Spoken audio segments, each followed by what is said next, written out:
Selamat pagi anak-anak, salam sehat untuk kita semua. Kembali lagi dengan saya Ibu F. Tarihoran dalam pembelajaran Bahasa Indonesia. Minggu yang lalu kita sudah belajar mengenai teks eksplanasi, yaitu pengertian, tujuan, serta fungsi dari teks eksplanasi. Nah anak-anakku, pada pertemuan kali ini kita masih kelanjutan dari teks eksplanasi, yaitu struktur dan kebahasaan teks eksplanasi. Nah, untuk itu anak-anakku tetap semangat untuk mengikuti pembelajaran selanjutnya. Salam SMP, semangat, fraternitas. Anak-anakku, pada pertemuan ini kita masih membahas mengenai teks eksplanasi, yaitu pengertian, struktur, dan kaidah kebahasaan ditambah nanti dengan pola pengembangan teks eksplanasi. Pertemuan minggu yang lalu Ibu sudah menyampaikan bahwa teks eksplanasi adalah teks yang menjelaskan tentang proses terjadinya atau terbentuknya suatu fenomena alam atau sosial. Contohnya proses terjadinya gerhana, proses terjadinya siang dan malam, proses terjadinya kecelakaan, dan sebagainya. Nah, yang kita pelajari saat ini mengenai struktur. Struktur dari teks eksplanasi ada 3. Yang pertama, pernyataan umum. Yang kedua, deretan penjelas. Dan yang ketiga adalah interpretasi. Pernyataan umum yaitu berisi informasi singkat tentang apa yang dibicarakan. Biasanya kalau dia dikatakan pernyataan umum, itu biasanya letaknya di awal. Kemudian yang kedua adalah deretan penjelas, yaitu berisi urutan uraian atau penjelasan tentang peristiwa yang terjadi. Dan yang ketiga interpretasi. Interpretasi berisi pendapat singkat penulis tentang peristiwa yang terjadi. Nah, berikutnya kaidah kebahasaan teks eksplanasi. Yang pertama, banyak menggunakan kata yang bermakna denotatif. Denotatif artinya makna sebenarnya. Yang kedua, banyak menggunakan konjungsi kausalitas. Misalnya, sebab, karena, oleh karena itu, oleh sebab itu, sehingga. Kausalitas artinya hubungan, sebab dan akibat. Yang ketiga, banyak menggunakan keterangan waktu atau konjungsi kronologis, disebut dengan hubungan waktu pada kalimat-kalimatnya. Misalnya, kemudian, lalu, setelah itu, pada akhirnya. Yang keempat, banyak menggunakan kata ganti benda, baik konkret ataupun abstrak, seperti demonstrasi, banjir, gerhana, embrio, kesenian, daerah, dan bukan kata ganti orang, seperti ia, dia, mereka, nya. Berikutnya, yang kelima, banyak menggunakan kata kerja pasif, seperti kata terlihat, terbagi, terwujud, terakhir, dimulai, ditimbun, dan dilahirkan. Yang keenam, banyak menggunakan kata teknis atau peristilahan sesuai dengan topik yang dibahas. Kata teknis misalkan kata-kata apabila istilah-istilah tersebut yang dipakai dalam bidang-bidang tertentu. Contoh, apabila topiknya kelahiran, maka istilah-istilah biologi akan muncul di sana. Begitupun kalau mengenai kesenian daerah, contoh topiknya, maka dalam topik tersebut akan muncul istilah-istilah budaya, atau di sana akan kita lihat nanti istilah-istilah yang berhubungan dengan budaya. Nah, di sini akan kita analisis salah satu contoh dari teks eksplanasi beserta dengan strukturnya. Contoh yang pertama, paragraf di awal. Ada teks yang berjudul pengangguran. Bisa kita baca sama-sama. Pengangguran adalah fenomena sosial yang berhubungan dengan aspek ketenaga kerjaan yang menjadi problem di masyarakat. Sudah banyak usaha yang diupayakan untuk mengatasi masalah ini, tetapi belum juga teratasi, dan seterusnya. Ada pengangguran adalah, inilah yang dikatakan dengan pernyataan umum.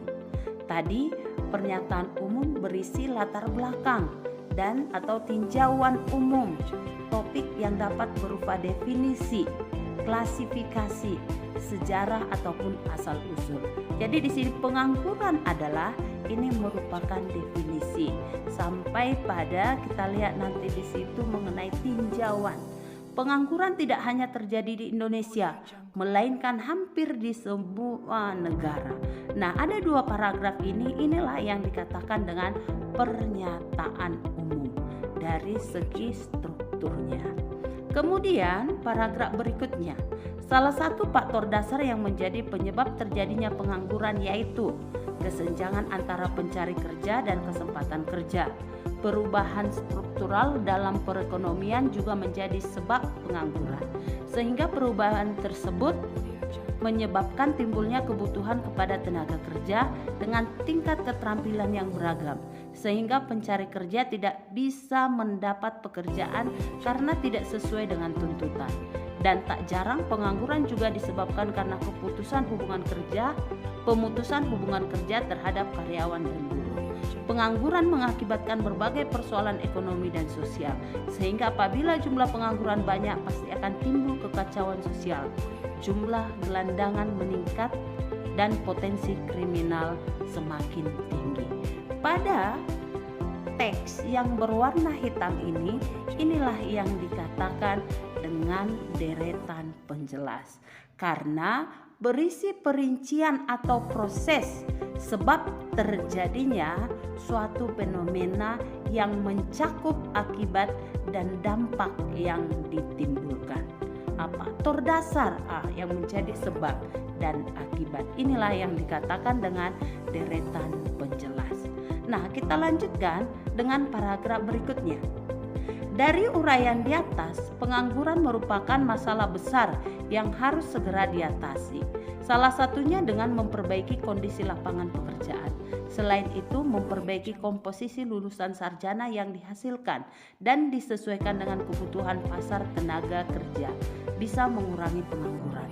Atau kita bisa memberikan keterampilan yang mencukupi untuk mereka sehingga mereka bisa menciptakan lapangan pekerjaan sendiri, dan berbagai cara lain bisa kita lakukan agar pengangguran teratasi.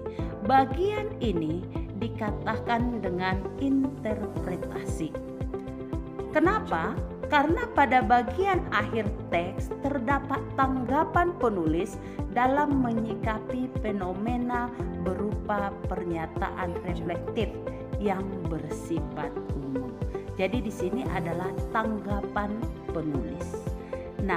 Dari yang tadi ada beberapa paragraf. Ini adalah salah satu contoh teks eksplanasi dengan strukturnya. Yang pertama ada pernyataan umum, yang kedua deretan penjelas, dan yang ketiga adalah interpretasi. Anak-anakku, selanjutnya di dalam sebuah teks eksplanasi ada pola pengembangan. Adapun pola pengembangan teks eksplanasi, yang pertama pola pengembangan sebab akibat. Pola pengembangan sebab akibat. Dalam hal ini, sebab dapat bertindak sebagai gagasan umum, sedangkan akibat sebagai pengembangannya. Namun demikian, dapat juga terbalik. Akibat dijadikan sebagai gagasan umum, maka perlu dikemukakan sejumlah sebab sebagai perinciannya. Sedangkan yang kedua adalah pola pengembangan proses. Pola pengembangan proses. Proses merupakan suatu urutan dari tindakan-tindakan atau perbuatan-perbuatan untuk menciptakan atau menghasilkan sesuatu, atau perurutan dari suatu kejadian atau peristiwa untuk menyusun sebuah proses. Langkah-langkahnya adalah sebagai berikut. Nah, di dalam paragraf ini kita lihat ada satu contoh, yaitu contoh paragraf dengan menggunakan pola pengembangan sebab akibat. Nah, bisa kita baca sama-sama. Gunung meletus melanda wilayah Kabupaten Karo, Sabtu 27 Juli 2020 pukul 5.54 WIB. Kekuatan semburan Gunung Merapi tersebut tercatat 3 km dari permukaan laut. Gunung meletus ini mengakibatkan ratusan hektar lahan pertanian rusak, sejumlah rumah penduduk mengalami kerusakan. Selain itu, jalan-jalan menuju ke daerah pemukiman penduduk tertutup abu vulkanik. Nah, di sini ada proses sebab akibat. Apa yang menjadi sebabnya gunung meletus? Akibatnya apa? Banyak lahan pertanian yang rusak. Nah, inilah salah satu contoh teks eksplanasi dengan pola pengembangan sebab akibat. Sedangkan yang kedua, contoh dari pola pengembangan proses. Bisa kita baca sama-sama. Pada bulan keempat, muka telah kian tampak seperti manusia. Dalam bulan kelima, rambut mulai tumbuh pada kepala. Selama bulan ke-6, alis dan bulu mata timbul. Setelah 7 bulan, fetus mirip kulit orang tua dengan kulit merah keriput. Selama bulan ke-8 dan ke-9, lemak ditimbun di bawah kulit sehingga perlahan-lahan menghilangkan sebagian keriput pada kulit, kaki membulat, kuku keluar, dan ujung-ujung jari. Pada ujung-ujung jari, rambut asli rontok dan fetus menjadi sempurna dan siap dilahirkan. Nah, di sini ada proses, ada langkah-langkah, ya. Bulan keempat, kelima sampai akhir ada tahap-tahap. Nah, inilah salah satu contoh dari pola pengembangan proses. Jadi pola pengembangan teks eksplanasi ada dua. Yang pertama tadi pola pengembangan sebab akibat, dan yang kedua adalah pola pengembangan proses. Nah, anak-anakku, dari penjelasan ibu tadi, anak-anakku sudah memahami bagaimana struktur teks eksplanasi, kebahasaan teks eksplanasi, contoh-contoh serta pola pengembangan dari sebuah teks eksplanasi. Nah, untuk lebih memahami apa itu teks eksplanasi, anak-anakku bisa menjawab soal-soal yang sudah ibu buat di kolom classroom. Nah, untuk itu tetap semangat untuk anak-anakku semuanya, jaga kesehatan dan Tuhan memberkati.